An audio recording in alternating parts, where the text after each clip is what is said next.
हाँ ओए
पहली बारी गड्डी सही लगता शीशे में वेख लानी साथ ना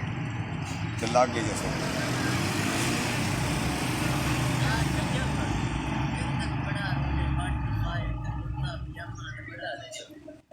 हनुमान की गुड़ी का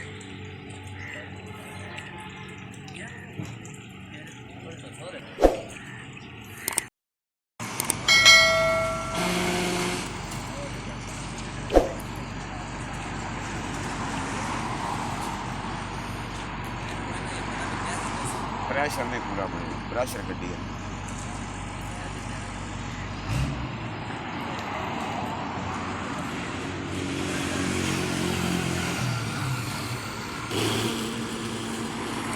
ਉਂਝ ਖੜਾਕੂ ਹੋਏ ਪਏ ਜਿਵੇਂ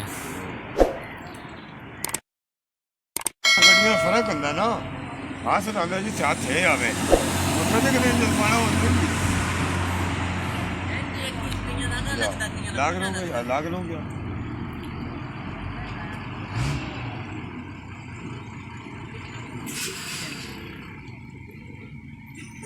बात मेरी मतलब भी करी है जो कुछ भी बन गया